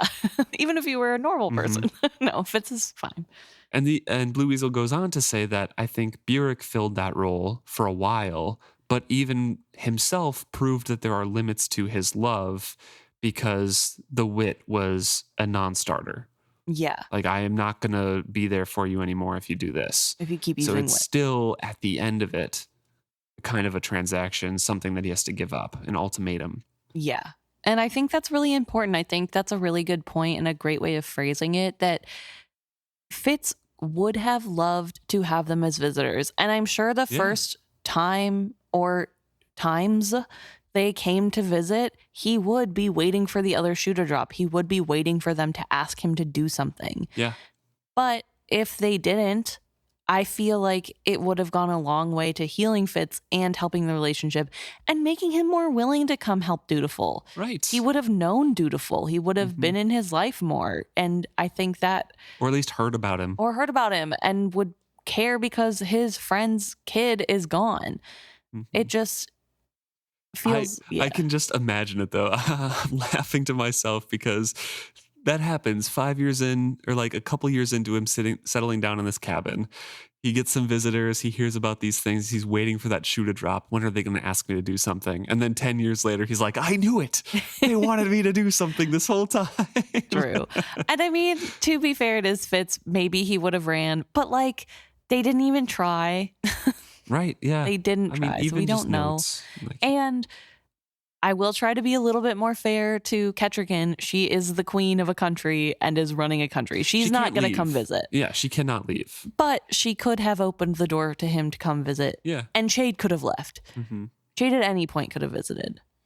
Blue Weasel continues on here saying, while I think Kettrigan does this inadvertently, one of the things that makes me dislike Chade is he has made this explicit to Fitz and then acts all shocked that Fitz didn't think he could just ask him for money, for Hap. You spent his whole life telling him he was a tool, kept up no contact when he didn't want to be of use to the throne, despite knowing where he was, and only sought him out when you needed something. What in the world would make you think Fitz would ask for free help? Right. Free in quotes. So again, more Chade shade. Mm-hmm. Anyway, I could rant about Chade and his overt hand in Fitz's malfunction all day. Don't even get me started on how he essentially gave a grieving and angry 17-year-old the in-world equivalent of meth/crack/coke, then chastised this behavior while under the influence of said drug. So Blue Weasel concludes that part of their message saying, I still think that Fitz's isolation is more of a two-way street than people credit it for. If your friends said that they were going into isolation after a traumatic war, I would think giving them space is warranted. But truly ignoring them for 15 years is excessive. How much could it hurt to just do a little follow-up of, hey, just wanted to check that you're not excessively lonely and spiraling, but in fantasy speak. Yeah. Yeah. And I totally agree with that, Blue Weasel. Like, I think we've talked about that quite a bit, and you've summed it up beautifully here that there was plenty of opportunity for his friends to check in. And yes, they all know that Fitz was really hurt. He wanted to be done with everything. He didn't want to be involved. But that doesn't mean that he didn't want you to be involved in his life at all. Right. It's tough. It is. But as also we've mentioned, it is a two-way, and Blue Weasel mentioned it's a two-way street. Fitz is kind of an isolationist. He doesn't want to say that he needs somebody. Right. Because again, he's worried about that transaction coming in. Yes. But he just still does not want to say it. It's just a really hard situation all around. And I mean, I'm a little bit more sympathetic in this case to everyone because there is a lot of losing situations, right? Like there's just so much that can go wrong in every little interaction that it would be really hard to choose to do the right thing because it's hard to see what the right thing is when there are so many things going on that are actual life and death. Right. Yeah. Thank you very much, Blue Weasel, thank you. for the insightful comments. Really appreciate that. We also had a couple emails, and one specifically from Keith has a little section on Chade and Fitz. So we'll kind of continue to talk about that moment. And it's the moment when they're in the walls in Chade's tower, in Chade's wall room, his spy room, I guess, his work room there. And Fitz is skilling out, and he's in pain afterwards and saying, you know, who do you trust anybody? They have that conversation. And Keith says that they agree with both of our kind of explanation about Chade's hurt reaction. Their relationship has been purely transactional, tinged by love. The fact that the love is real is that Chade is able to step away and let the anger pass and still offer help in the moment. Fitz understands Chade does love him, and that's why he felt the need to apologize. As much as we do rag on Chade, and Blue Weasel has very valid reasons to be mad at Chade for Fitz's upbringing in the way that he is, Chade does still love Fitz, and it's not just transactional. Yeah. Even though most of it in his youth was, and he kind of hammered that point home, and that's Mhm. maybe why Fitz thinks of it mostly as that now. Chade loves him as just Chade's boy, right? Right. And to be fair, I mean, Chade also was raised this way. So Yes, Chade is 100%. emulating what he knows. And He's doing the best he could, and he did have a very nice moment of like, okay, you don't trust me, fine, I'll walk away, let it calm down. I'm still going to help you. I still love you. It hurt, but like, yeah. And that's I how you are and how I helped raise you, and I'm sorry yeah, for that. and you know what? It was big because he did acknowledge, like, clearly I had a hand in how you've turned out, Yeah. which Yeah. is true. It is true. It's directly related to how Fitz was taken care of in his childhood. And that is now how he sees himself, Right. Yeah. which is really unfortunate. But I think it is good to remember all the different facets. It's so hard because sometimes you just get so caught up in the one part of the argument and you're so frustrated with one party over something. And then Right. you like take a step back and you're like, okay, but there's actually more context. And I That's don't why know. it's so interesting to talk about these books and these characters, because there Yeah. is a ton of depth in each of their interactions. And layers. The layers are crazy. It adds upon one another. It's not just a constant relationship, it evolves. Yes. Keith also has some other things in this email, and one of them is about the Fool and hedge magic, saying basically kind of agreeing with the Fool is a white and therefore an inherently magical race, and Mhm. therefore probably understands magic more, and doesn't think that the Fool was affected by the charming charm that Jenna gave Fitz, but more just kind of understanding what it does and kind of like, oh, I already think you're beautiful and wonderful, so it doesn't, even though it doesn't affect me, I know what it's trying to do, and this is funny, so just take it off for now. Right. Yeah, which is an interesting read. I like the idea that he can look at it and just know what it's supposed to be. It's not that it's affecting him. Right. I I still don't think my idea of the lore completely jives with this idea Yeah. that the Fool isn't affected by these and stuff, because we just have textual evidence that he's kind of entranced by these bird ones, and I don't know. It's interesting to me because there's so many avenues to explain away this hedge magic thing Mm-hmm. that the Fool is doing, but also it could just be Fitz's confusion about the sketches versus what was disassembled there. Right. Like that And other person chimed in. with. very obviously, Fitz was affected by whatever was happening. So it's not like Yeah. he's going to be the most reliable anyway. Right. And he's not to begin with. So, so it's really hard to. It's that open-ended question. It's hard to kind of Yeah. have a complete answer for. So all of these different theories, I think, work. Right. And Keith does say that he believes that this sort of hedge magic is sort of closer to science. Yeah, it's a common quote that's used in relation to fantasy by Arthur C. Clarke. Any sufficiently advanced technology is indistinguishable from magic. Or magic is science. We don't know frontwards and backwards. Yeah. Basically. So I think that's like a fun little theory as well. And I do subscribe to that in real life anyway. So yeah.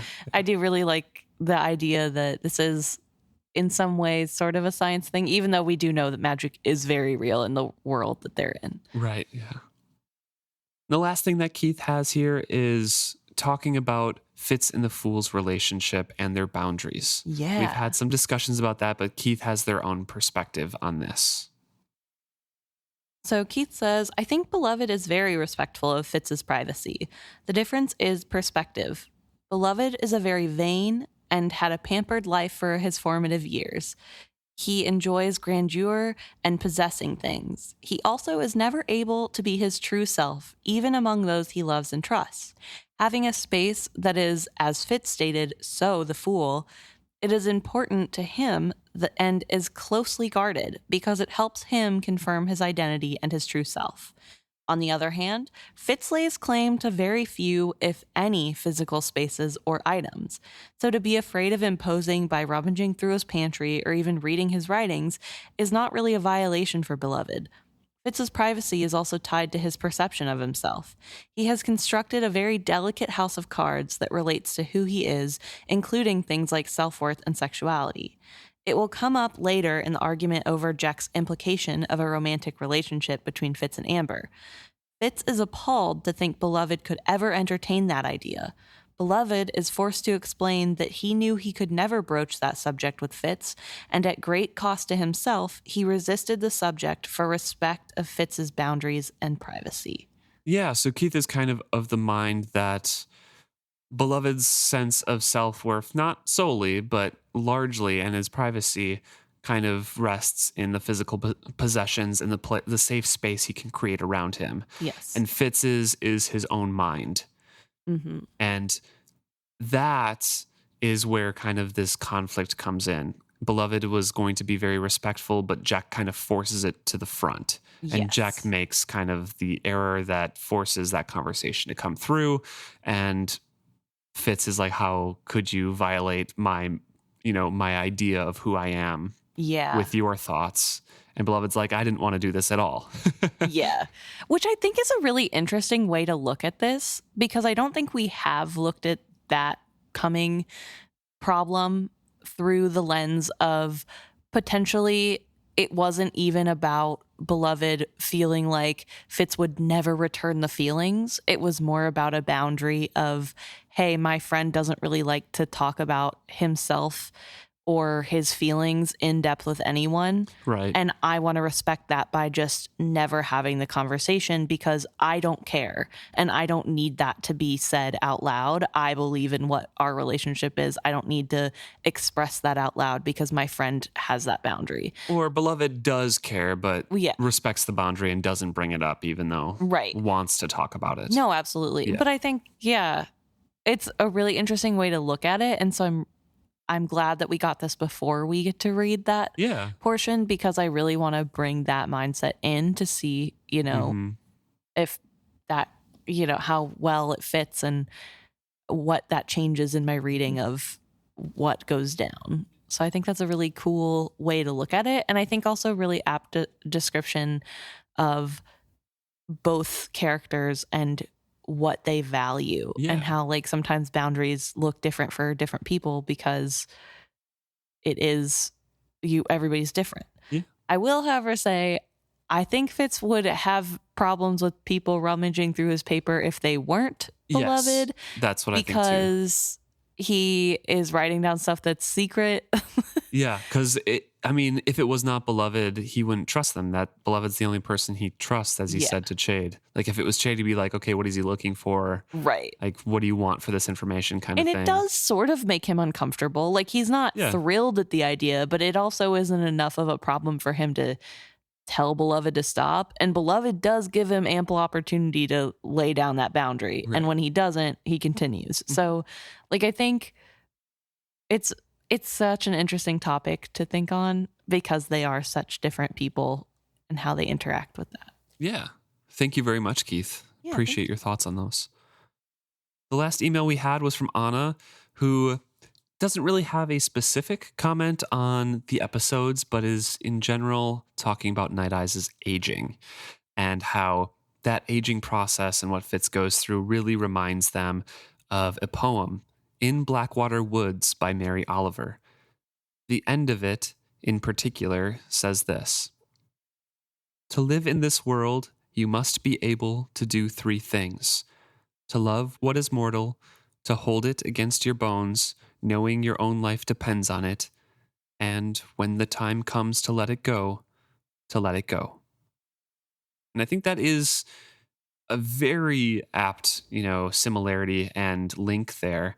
And that's something that Fitz did have to learn. Yeah. Be like, hey, I was pushing it away even before he was dead. I need to fully accept Night Eyes and then let it go when it is time, but it is not time yet. Yeah. And how hard is it to do that? It's just, I think anybody who's ever lost a loved one, whether that is a person or a pet, it is never easy. And it's not, even in the best of circumstances / worst of circumstances, there's never a perfect moment where it's the end of something's life and you go, okay, well, I've had enough, so it's fine. Right.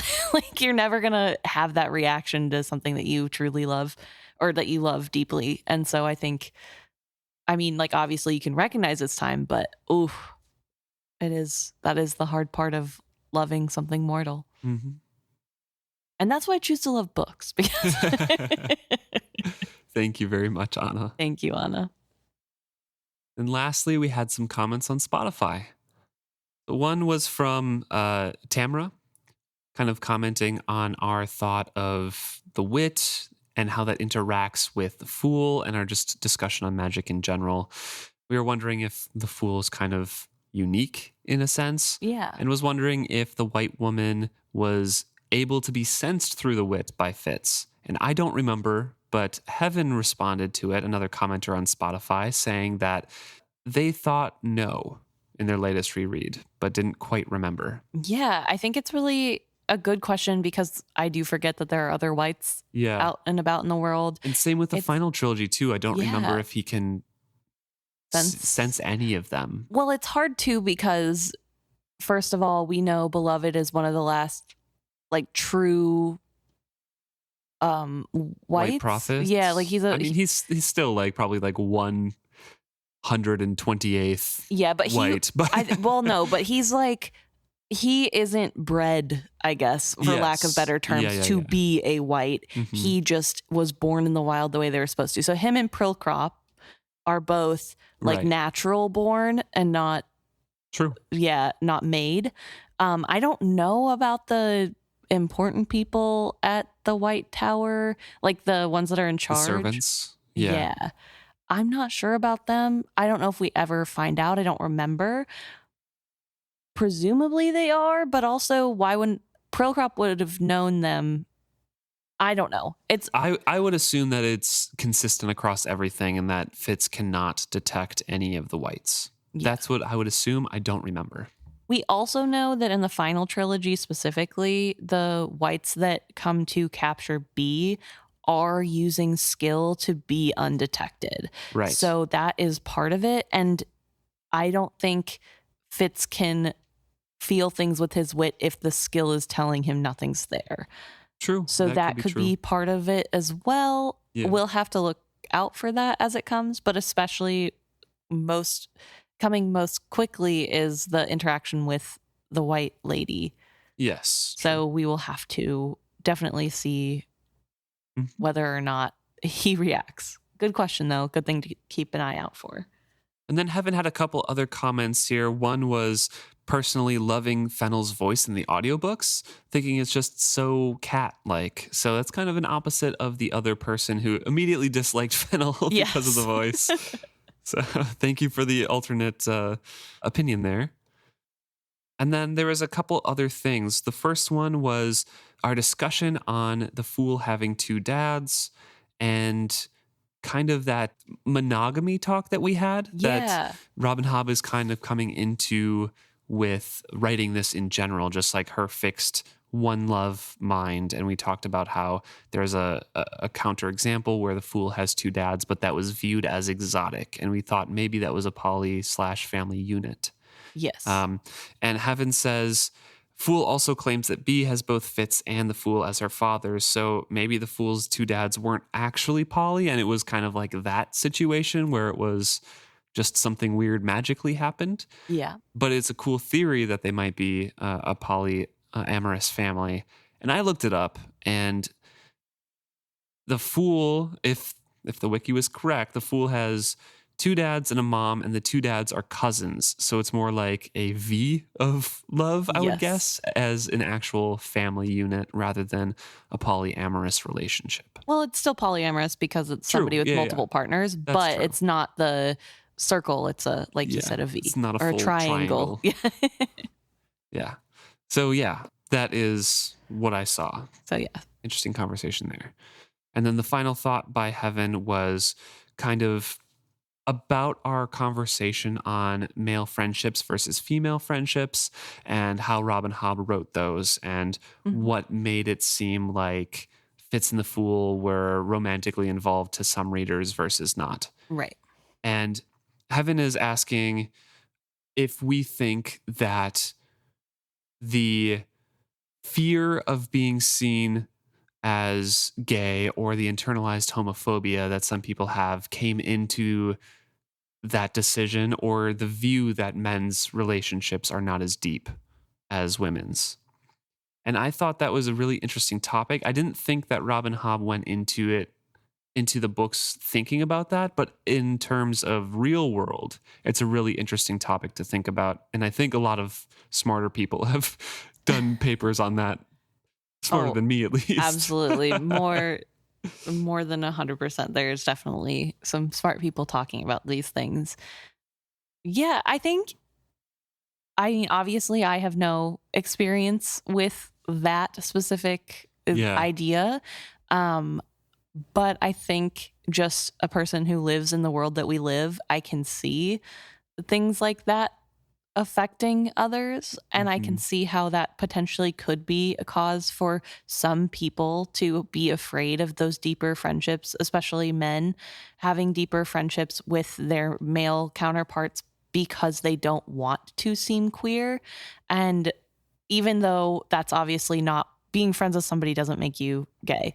We all know. I think Right. if you're listening to this, Yeah. you probably agree. That's not what it is. But I think because you can't live in a vacuum. We live in a society. There are things that are subtly told to us that we grow up thinking. Yeah. Even if we have the best, most open parents in the world, there's always Some sort of things, prejudice. yes, that's going to come in that you aren't aware of. And I think Mhm. that's a really interesting topic to think of that potentially influenced even the way that Robin Hobb would write about this series. And Fitz's reactions to things, which is why I kind of thought this was an important topic. And we both Yeah. thought it was an important topic to bring up, because the way that Fitz does react to, oh, you and, like Jack saying, oh, you, Amber, and you, Fitz, are together romantically, and Fitz is totally against everything, and the way that people perceive that in the Six Duchies Right. is an important thing to discuss in the book itself. And Right. it's something that does happen in real life. Absolutely, it does. Yeah. So, Heaven, I'm not really sure if in real life that's the only reason that people think. I think it's a lot of socialization and things like that too. Again, we're not the smartest people to talk about that. Yeah, we're not super qualified on this topic. There's a lot of factors where people perceive that men's relationships are more shallow or etc. But it is a very important topic to think and bring in that internalized homophobia, because that might be a topic in the future for this book. Right. And I mean, even if Hobb had the best intentions, there are things that come through. I know, I don't think we've talked fully in depth on it, but Hobb in a lot of her interviews has said that she did not write this Yes. as, like, Fitz is not a queer character. She doesn't really Hmm. view Fitz and Beloved as a queer relationship. Like, that was not her intention in any way when she set out to write this. That is how people perceive it. But I think it's really interesting to think on how maybe some of her own biases could have clouded the way that she thought that the character should react, or Right. how they're interacting, and sort of, I think that's a really important thing to take Keep on. in mind. Yeah, and keep discuss. in mind. And I Yeah. don't think that makes Robin Hobb a horrible person or a bad author No. in any way. I think it's just human. And I Yeah. think that there are things, I mean, obviously these books were written in the 90s, and I'm not saying gay people didn't exist in the 90s, but they weren't as mainstream as now. So if you weren't in a Right. queer community, I could see how you wouldn't even be aware of stereotypes or things that you're doing that might be harmful to that community, or be a whistle to that community of like, hey, this is queer coded. So I think it's important to remember those things when we read the books. And I don't think it takes away from people who read the books and get something else out of it. Right. Yeah. I think those two things can be equally true. Mhm. And yeah, good question to bring forward. Yes. Sorry, we don't know. Thank you so much Big for the long comments. answer. Though. Yeah, big long answer to say, I don't know. So thank you everybody who writes in. We really enjoy hearing from you guys. I feel like everybody who writes in is so smart and eloquent and has the coolest ideas, and I'm always like, oh my gosh, you guys should make the podcast. You guys are so cool. So it's always really fun to hear your ideas and to give us moments to think about things deeper. even though that's what we're trying to do anyway. It's good to have more prompts and more things to look at. And we really appreciate you guys. And we cannot wait to hear from you next week.